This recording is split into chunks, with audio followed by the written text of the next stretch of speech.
What is up, creator? It is great to see you. So let me guess, you had a webcam and the quality of the webcam wasn't that great and it just didn't translate when you did a live stream with OBS Studio.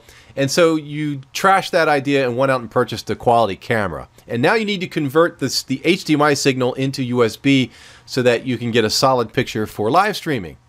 And you've done some research and you have made a decision. You're going to purchase either the Camlink 4K or that cheap Chinese $20 capture card that claims that it can output into 1080p in either 60 or 30 frames a second. And the question is it as good as the Camlink 4K? And we are going to figure that out right now in this video. Let's get some.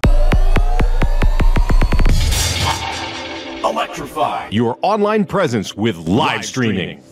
So when applying the application of live streaming, I don't know that you're going to want to live stream in 4K. If I'm wrong, let me know. I mean, I'm just thinking about the bit rate and the possible latency that would occur if you are live streaming in 4K. So that being said, if you're using 1080p at, say, maybe 30 frames a second or 60, whatever you want, these would both be candidates, right? But the question is the quality that this generates worth the $90 when compared to the quality that this generates? And what people are saying online is, this thing is just as good as this thing, and so this is 20 and this is 110. So the question is, at 1080p, it's starting to sound like this is not the choice. And so we're going to find out right now whether this thing can generate the same quality that this can in 1080p. So let's take a look at the test and find out. Okay, what you're seeing is an HDMI cord going into that cheap Chinese $20 capture card. Here it is here. And it looks like the color is okay. It looks like the contrast is a little bit heavier, so the blacks are really deep blacks. There is a discernible difference in the color, I can tell you that right now. But in regards to the frame rate, it looks perfect. I think there's no problem in regards to frame rate, no jitteriness at all. Damn, for 20 bucks, you know, I think it might actually work. Okay, let's try the Camlink 4K now. We'll plug that in. Here we go. Okay, I just plugged in the Camlink 4K. There it is, plugged in.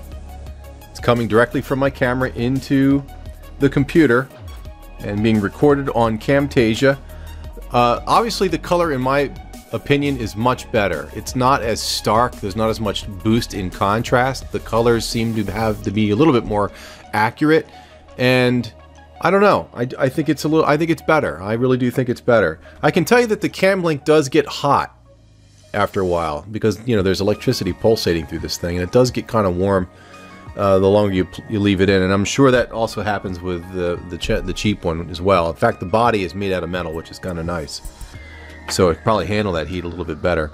So let's move on to a side-by-side comparison. Here we go.